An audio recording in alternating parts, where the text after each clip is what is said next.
Assalamualaikum warahmatullahi wabarakatuh. Apa kabar untuk seluruh pemirsa video saya dari Sabang sampai Merauke? Semoga selalu diberi keberkahan, diberi rahmat, diberi kesehatan oleh Allah Subhanahu wa Ta'ala, dimudahkan rizkinya, serta diberi hidayah oleh Allah Subhanahu wa Ta'ala untuk orang-orang yang belum mendapatkannya. Dalam kesempatan kali ini, saya masih akan mengomentari ceramah dari Ketua Robitoh Alawiyah, yaitu Bapak Taufik Assegaf. Dalam ceramah yang kemudian diunggah di channel Suara Nabawi, Pak Taufik mengatakan bahwa tidak percayanya seseorang terhadap keramat-keramat para wali ini karena keawamannya, yaitu orang awam ini biasanya mengukur dirinya sendiri, sehingga ketika dirinya sendiri ini tidak mampu menjangkau atas cerita-cerita keramat yang biasa ditampilkan atau yang Allah anugerahkan kepada para walinya, kemudian orang awam ini tidak percaya. Itu kata Taufik Assegaf, karena orang awam itu mengukur dengan kemampuan dirinya, sehingga ya tidak mempercayai kejadian-kejadian yang khariqul adat semacam itu. Nah, dari pernyataan Bapak Taufik Assegaf, yang pernyataan itu ya tentu isinya doktrin sebenarnya. Jadi agar jamaahnya ini kembali percaya terhadap keramat-keramat dari moyang-moyang Balawi yang tertulis dalam berbagai kitab moyang-moyang Balawi. Namun sebelum masuk pada pembahasan, untuk seluruh penonton dari manapun semua yang belum subscribe channel saya, bisa tekan tombol subscribe, kemudian like, serta share video ini ke teman-teman semua. Agar yang belum tahu menjadi tahu, yakinlah bahwa munculnya channel ini semata-mata untuk memberi edukasi kepada seluruh umat muslim di Indonesia agar tidak terjerat oleh doktrin-doktrin sesat yang dilancarkan oleh golongan yang mengaku sebagai keturunan Rasulullah dengan mengatasnamakan agama. Selanjutnya, sebagai materi pembahasan, maka akan saya tampilkan bahannya, yaitu cuplikan ceramah Bapak Taufik Assegaf yang akan saya tampilkan videonya berikut ini. Orang awam sekarang ini ingkar terhadap ulama, bahkan aulia. Itu karena sebab diukur dengan kebiasaannya dia.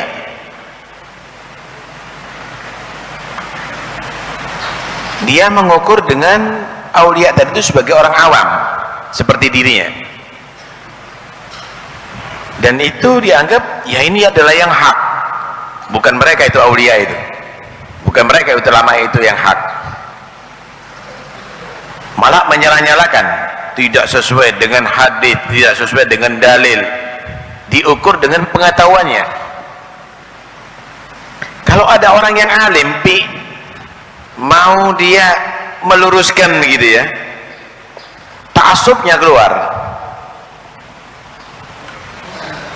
fanatiknya keluar, nggak mau dia berubah. Dari apa yang disampaikan oleh Bapak Taufik Assegaf, bahwa kenapa orang awam ini lebih tidak mempercayai adanya keramat-keramat para wali Allah yang Allah anugerahkan kepada para wali tersebut, itu karena keawamannya, dan karena orang awam itu mengukur kemampuannya sendiri, sehingga ketika logikanya tidak bisa menjangkau, maka ya orang awam tidak mempercayai adanya keramat. Dalam bahasa itu ada doktrin, di mana ketika orang-orang yang pro dengan mukimat atau yang terkumpul dalam mukimat, ya biasa disebut sebagai mukimat, orang-orang yang pro dengan mukimat ini mengkritisi keramat-keramat yang tertulis dalam kitab-kitab Balawi, yang keramatnya ini cenderung masuk dalam kategori khurafat, sehingga kepercayaan masyarakat luas terhadap klan Balawi ini menipis.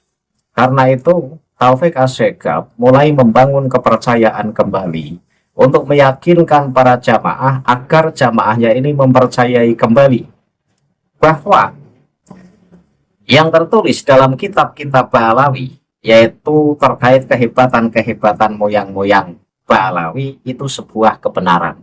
Pada intinya di situ. Nah, saya tertarik untuk mengkritisi dari apa yang disampaikan oleh ketua Robitoh tersebut.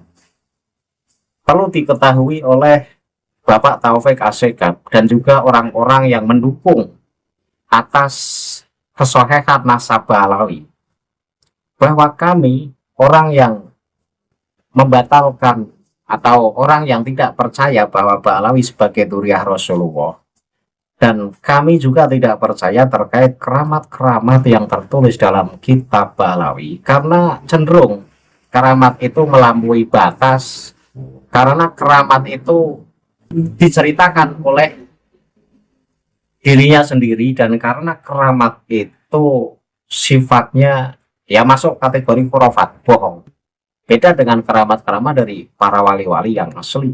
Ini selalu mendatangkan manfaat, dan ditunjukkannya keramat kepada wali tersebut tidak lain adalah untuk meyakinkan kepada orang yang menyaksikan keramat tersebut bahwa Allah itu benar-benar ada, dan yang mengatur segala kehidupan di alam semesta ini adalah Allah.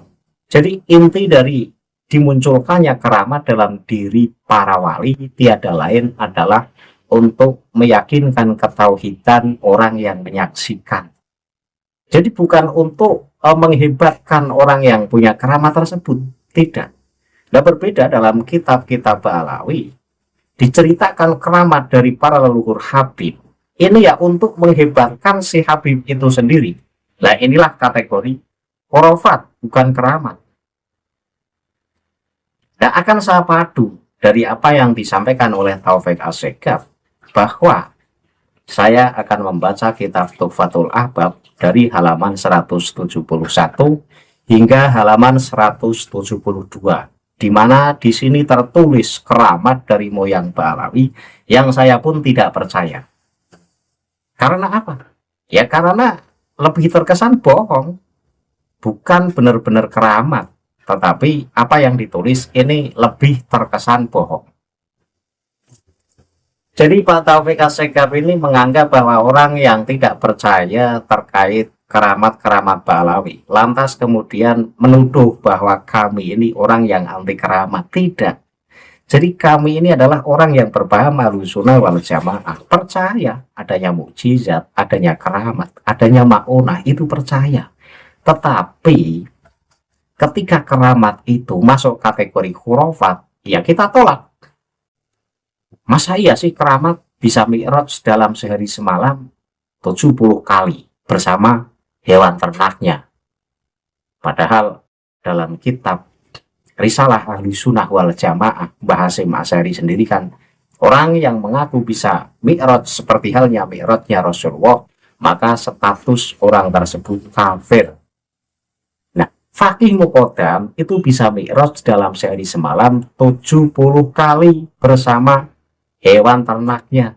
Bahkan hewan ternaknya ini hafal betul jalan-jalan di langit sebagaimana jalan-jalan di bumi. Lah, Pak Taufik Asegaf kan tidak pernah menanggapi apa yang tertulis dalam kitab Ba'alawi terkait keramat Faqih Muqaddam yang melampaui dari mukjizat Rasulullah. Masa iya kami dituntut dan dipaksa untuk mempercayai keramat yang model begituan? Ya nanti dulu, kami menolak. Dan sebagai bahan penguat bahwa keramat Ba'alawi ini seringkali ngelantur, ini ada dalam kitab Tuhfatul Ahbab halaman 171 halaman 172. Di sini ada 3 keramat yang akan saya bahas dan akan saya kritik bahwa ini bukan keramat tetapi khurafat. Saya tampilkan teksnya di layar sehingga penonton yakin bahwa apa yang saya sampaikan ini bukan berdasarkan kebencian, tetapi ini benar-benar berdasar data yang tertulis dalam kitab Ba'alawi. Teks aslinya saya tampilkan, tetapi pada saat saya membaca yang saya tampilkan adalah teks yang sudah saya rubah dengan teks yang berharokat.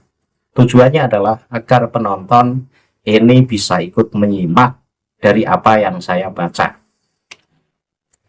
Bismillahirrahmanirrahim.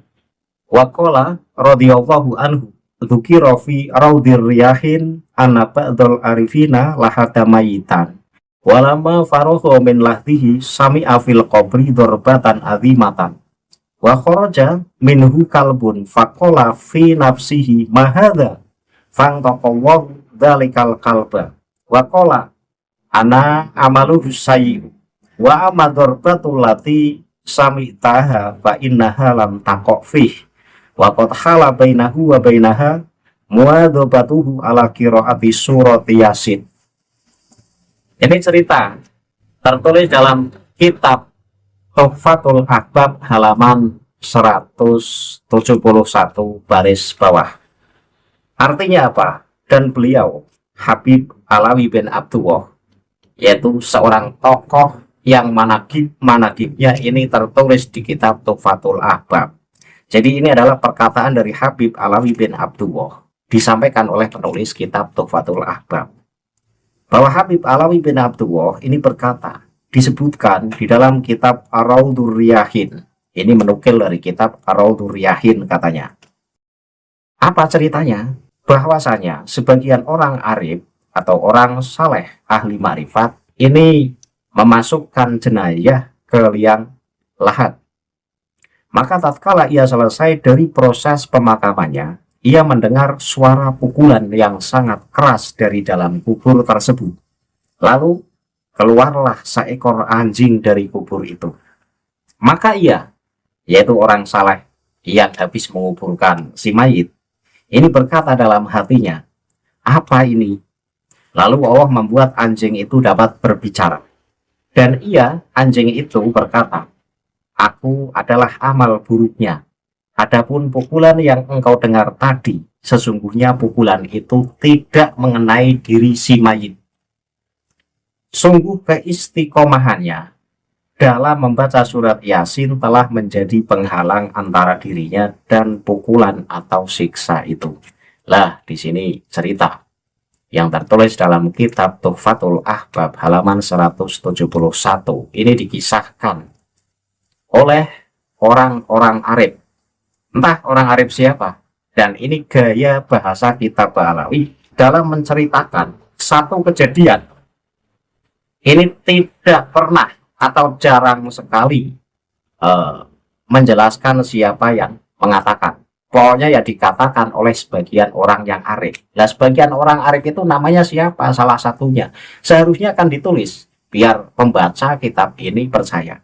Tetapi gaya Ba'alawi kan begitu. Biar apa? Ya biar tidak dideteksi. Biar tidak dianggap. Biar susah lah. Biar susah dideteksi kalau cerita ini bohong. Padahal ketika mengatakan hal demikian ini, tetapi sumber aslinya, siapa yang pertama kali mengatakan, itu tidak ditulis namanya, ya kita malah tidak percaya. Jadi dikatakan oleh orang arif bahwa sebagian dari orang arif tersebut ini melakukan proses pemakaman si mayit. Nah, setelah si mayit itu dimasukkan ke dalam liang kubur, maka tiba-tiba keluar anjing dari kubur tersebut. Sehingga orang arif tersebut berkata dalam hati, apa itu? Ya kan, kaget karena dari dalam kubur keluar anjing. Kemudian Allah memberikan kemampuan si anjing tersebut sehingga anjing tersebut bisa bicara. Apa yang dikatakan oleh anjing tersebut? Anjing mengatakan begini, aku adalah amal buruk dari si mayit tersebut. Dan tadi, pada saat Anda mendengar pukulan yang sangat keras dari dalam kubur, itu sebenarnya pukulannya tidak mengenai si mayit. Lah, kenapa pukulan dari malaikat Mukar dan Nakir ini tidak mengenai si mayit? Alasannya adalah karena si mayit pada saat hidupnya ini istiqomah membaca surat Yasin, sehingga pukulan itu meleset. Justru amal buruknya yang keluar dalam bentuk anjing yang nyata. Kira-kira penonton percaya nggak cerita yang semacam ini? Jadi orang yang istiqomah membaca surat Yasin, kemudian meninggal. Lah pada saat meninggal kemudian didatangi malaikat mungkar dan nangkir. Kemudian orang yang habis menguburkan si mayit tersebut mendengar pukulan yang sangat dahsyat, yang sangat keras. Setelah mendengar suara pukulan yang sangat keras, tiba-tiba keluar anjing nyata dari dalam kubur tersebut. Kemudian anjing tersebut bisa bicara, ngomong begini, saya adalah amal buruk dari si mayit yang ada di dalam kubur itu. Nah, pukulan yang keras tadi yang kalian dengar itu adalah pukulan yang meleset, yang tidak mengenai si mayit. Alasannya adalah si mayit pada saat hidupnya rutin atau istiqomah membaca surat Yasin, sehingga lepas dari siksa kubur. Dan amal buruknya itu keluar dari dalam kubur dalam bentuk wujud anjing asli. Ini kan dongeng ini. Dongeng. Yang semacam ini disebut dongeng. Lah masa iya? Kita disuruh mempercayai dongeng-dongeng yang sumbernya tidak jelas semacam ini. Siapa yang pertama kali ngomong cerita ini juga tidak dijelaskan. Pokoknya sebagian orang Arab ini bercerita semacam ini. Nah ini kan nggak bisa dipertanggungjawabkan cerita yang semacam ini. Hadis saja harus jelas, perawi-perawinya ini harus jelas. Nah kalau Pak Taufik Asegaf kemudian memaksa kita-kita untuk mempercayai keramat-keramat moyang mereka, ya nanti itu beda dengan keramat-keramat dari wali asli Allah. Rata-rata keramat dari walinya Ba'alawi itu adalah keramat bohong-bohongan. Dan walinya juga wali branding. Karena itu ya kami nanti dulu untuk mempercayai keramat dari para leluhur Ba'alawi. Jangan paksa umat untuk mempercayai keramat-keramat Ba'alawi. Jangan membuat kebodohan di tengah-tengah masyarakat. Itu satu ya. Jadi ada amal buruk yang menjelma menjadi anjing keluar dari dalam kubur. Kemudian anjingnya bisa bicara, tapi cerita dan sumber cerita ini tidak diketahui siapa yang pertama kali ngomong dan siapa yang pertama kali atau siapa saja yang menyaksikan kejadian ini kan nggak ada. Jadi cerita ini cerita bohong. Kemudian saya sambung di halaman 172 kitab Tuhfatul Ahbab. Saya baca teksnya. Sumakolal Habibu Alawi walihada kana salafu radhiyallahu anhu yuksiruna min qiraatiha wa yahtimuna biha fi majalisihim wa qala radhiyallahu anhu lama tuwfiyal imamus sariyu as-saqatiyu ru'ya fil manami faqila lahu ma fa'alallahu bi faqala lahu ghafarallahu li wa ghafara liman shalla alayya wa atani waraqatan fiha asma'ul ladzina shallu alayya faqala lahu ra'i ana mimman shalla alaika Farohu tilkal warokoh Faro asmahu maktuban fil hasiyah. Nah ini ya, jadi cerita yang kedua ini. Dikatakan oleh Habib Alawi bahwa para ulama-ulama salaf di kalangan Ba'alawi ini biasa memperbanyak membaca surat Yasin. Dan mereka menutup majelis-majelis mereka dengan bacaan Yasin. Kemudian Habib Alawi bin Abdullah berkata lagi, ketika Al-Imam Asy'ari As-Saqati wafat, beliau terlihat di dalam mimpi oleh seseorang. Jadi pada saat Imam Asy'ari As-Saqati wafat, ada salah satu orang yang memimpikan keadaan Imam Asy'ari tersebut. Beliau terlihat di dalam mimpi, lalu ditanyakan kepadanya, apa yang telah Allah perbuat kepadamu? Maka beliau, Imam Asy'ari menjawab, Allah telah mengampuniku dan mengampuni orang yang menyolatkan jenazahku.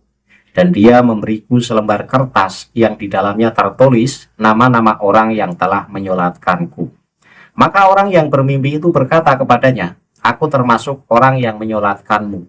Lalu beliau Imam Asy'ari memperlihatkan kertas tersebut kepadanya dan orang itu melihat namanya tertulis di bagian hasyiah atau pinggir atau margin kertas. Ini kan cerita khurafat lagi. Jadi diceritakan, siapa yang menceritakan juga tidak jelas. Jadi Habib Alawi bin Abdullah ini menceritakan tentang Imam Asy'ari As-Saqati. Imam Asy'ari As-Saqati ini wafat. Nah, setelah wafat, ada salah satu orang yang mimpi menjumpai Imam Asy'ari As-Saqati di dalam tidurnya. Kemudian orang yang memimpikan tersebut tanya kepada Imam Asy'ari As-Saqati, apa yang Allah perlakukan kepadamu, wahai Imam Asy'ari As-Saqati? Kemudian dijawab oleh Imam Asy'ari As-Saqati, Allah telah mengampuni seluruh dosa-dosaku dan mengampuni seluruh dosa orang yang menyolatkanku. Jadi sholat mayit ini. Jadi orang yang ikut menyolati Imam Asy'ari As-Saqati ini pun dosanya diampuni oleh Allah. Nah, kemudian orang yang memimpikan Imam Asy'ari tersebut berkata, aku ini termasuk orang yang ikut menyolati jenazahmu. Ya, kemudian karena Imam Asy'ari itu diberi catatan oleh Allah terkait siapa saja orang-orang yang ikut menyolati jenazahnya Imam Asy'ari, dan di situ seluruh orang yang ikut menyolati jenazahnya Imam Asy'ari itu dosanya diampuni oleh Allah. Jadi Imam Asy'ari dikasih catatan selembar kertas oleh Allah katanya. Nah, setelah si pemimpi ini berkata, saya ini ikut menyolatimu, maka Imam Asy'ari memberikan selembar kertas, dan ketika kertas itu dibaca ternyata si pemimpi itu ada namanya tertulis di dalam kertas, yang semua yang tertulis di situ adalah orang-orang yang dosanya diampuni oleh Allah Subhanahu wa Ta'ala. Jadi khurafatnya di sini adalah bahwa Imam Asy'ari meninggal, kemudian masuk dalam mimpi seseorang, kemudian ditanya oleh seseorang yang bermimpi bertemu Imam Asy'ari, apa yang Allah perlakukan kepadamu? Dijawab oleh Imam Asy'ari, Allah telah mengampuni seluruh dosaku dan seluruh dosa orang yang ikut menyolati jenazahku. Ya, apa hebatnya orang yang ikut menyolati jenazah Imam Asy'ari sehingga ikut terampuni seluruh dosanya. Ini apa hubungannya? Coba, apa hubungannya? Ini kan gak masuk akal. Kemudian, nah, orang yang bermimpi itu adalah orang yang masuk sebagai orang yang ikut menyolati Imam Asy'ari, sehingga secara otomatis orang yang mimpi tersebut juga dosanya diampuni oleh Allah Subhanahu wa Ta'ala. Kemudian Imam Asy'ari menyodorkan selembar kertas kepada si pemimpi. Kemudian setelah selembar kertas itu dibaca oleh si pemimpi, si pemimpi menemukan namanya tertulis dalam lembaran kertas tersebut. Dan lembaran kertas tersebut itu diberikan langsung oleh Allah kepada Imam Asy'ari. Ini kan bohongnya sudah luar biasa. Jadi Imam Asy'ari langsung diberi selembar kertas oleh Allah. Ya, selembar kertas itu isinya adalah nama-nama orang yang ikut menyolati jenazahnya Imam Asy'ari sehingga dosanya ini diampuni oleh Allah Subhanahu wa Ta'ala. Ini kan khurafat. Khurafat. Jadi Imam Asy'ari itu langsung berjumpa Allah, dikasih selembar kertas oleh Allah. Ya, siapa yang percaya? Siapa yang percaya dengan cerita semacam ini? Saya tanya, apa iya Pak Taufik memaksa kami untuk mempercayai dongeng-dongeng semacam ini? Ya, nanti dulu. Untuk Muhyiddin, monggo kalau mau percaya. Untuk saya, nanti dulu. Dongeng semacam ini kan dongeng yang menghebatkan saja. Tidak ada manfaatnya sama sekali untuk orang yang menyaksikan keramat ini. Nggak ada. Ya, yang namanya keramat itu kan ketika disaksikan oleh seseorang, seseorang itu mendapat manfaat dari keramatnya si wali. Nah, ini kan nggak ada manfaatnya sama sekali. Hanya kita itu tahu bahwa Imam Asy'ari doanya diampuni oleh Allah. dan orang yang ikut menyolati jenazahnya Imam Asy'ari ini dosanya diampuni oleh Allah. Dan Imam Asy'ari ini langsung diberi selembar kertas oleh Allah yang isinya catatan-catatan terkait orang yang ikut menyolati jenazahnya Imam Asy'ari yang kemudian dosanya diampuni oleh Allah. Coba apa yang mau kita ambil manfaat dari cerita ini? Tidak kan? Cerita yang bisa kita simpulkan adalah bahwa cerita ini mengunggulkan kehebatan Imam Asy'ari yang dosanya diampuni oleh Allah. Sampai-sampai pengampunan Allah itu tidak hanya sebatas Imam Asy'ari. Sampai orang yang ikut menyolati Imam Asy'ari pun ini dosanya diampuni oleh Allah Subhanahu wa Ta'ala. Dan hebatnya lagi, Imam Asy'ari dikasih selembar kertas langsung oleh Allah, yang menurut saya ini mustahil terjadi. Monggo Muhyiddin dipikir cerita semacam ini keramat atau khurafat. Masa kami disuruh percaya dengan cerita semacam ini? Kemudian saya baca lagi cerita yang ketiga. Ini masih di halaman 172 kitab Tuhfatul Ahbab. Sumakola wa kadzalikal habibu Abdurrahman ibnu Alawi sahibul Batihai ru'ya fil manami faqila lahu ma fa'alallahu bi faqala lahu hufarallahu li wa liman shalla alayya. Jadi ini dikatakan oleh Habib Alawi bin Abdullah bahwa cerita lagi ini. Ada salah satu Habib yang bernama Habib Abdurrahman bin Alawi, Sohibul Batiha, pemilik penghuni daerah Batiha. Beliau terlihat di dalam mimpi, lalu ditanyakan kepadanya, apa yang telah Allah perbuat kepadamu? Maka beliau menjawab, Allah telah mengampuniku dan mengampuni seluruh dosa orang yang menyolatkan jenazahku. Nah ini kan, jadi ceritanya sama dengan cerita Imam Asy'ari. Jadi ini Habib Abdurrahman bin Alawi ini meninggal. Kemudian ada orang yang memimpikan Habib tersebut. Dalam mimpi orang tersebut tanya kepada Habib Abdurrahman bin Alawi. Kemudian Habib Abdurrahman menjawab bahwa Allah memperlakukan saya yaitu dengan mengampuni seluruh dosa saya dan seluruh dosa-dosa orang yang ikut mensolati jenazahku. Nah ini kan keramat kan, sampai dosanya orang yang ikut mensolati jenazahnya saja diampuni oleh Allah. Jadi saya menolak dua cerita, baik cerita Imam Asy'ari maupun cerita dari Habib Abdurrahman bin Alawi, yang mana dalam mimpi itu dijumpai oleh seseorang kemudian berkata bahwa Allah telah mengampuni seluruh dosaku dan seluruh dosa orang-orang yang ikut mensolati jenazahku. Dalam video yang sudah lama saya sudah pernah membahas bahwa mimpi ini tidak bisa dijadikan sandaran hukum, dan ulama sepakat itu. Jadi mimpinya manusia selain mimpi Rasulullah ini tidak bisa dijadikan sandaran hukum. Nah, ketika kami disuruh mempercayai cerita ini, sementara cerita ini dasarnya dari mimpi, yang mana mimpi tidak boleh dijadikan sandaran hukum, apakah mimpi ini benar atau mimpi salah? Ya saya tidak mempercayai. Karena ajaran Islam itu bukan ajaran sang pemimpi. Ajaran Islam itu adalah ajaran yang bersumber dari dalil, dari nas-nas yang sangat jelas. Jadi bukan dari mimpi. Dan mimpi sama sekali tidak boleh dijadikan sandaran hukum. Sementara kitab-kitab Balawi seringkali dalam menonjolkan keramat-keramat moyangnya, ini berdasarkan mimpi. Lah masa iya kami dipaksa untuk mempercayai keramat yang keramat itu dasarnya dari mimpi?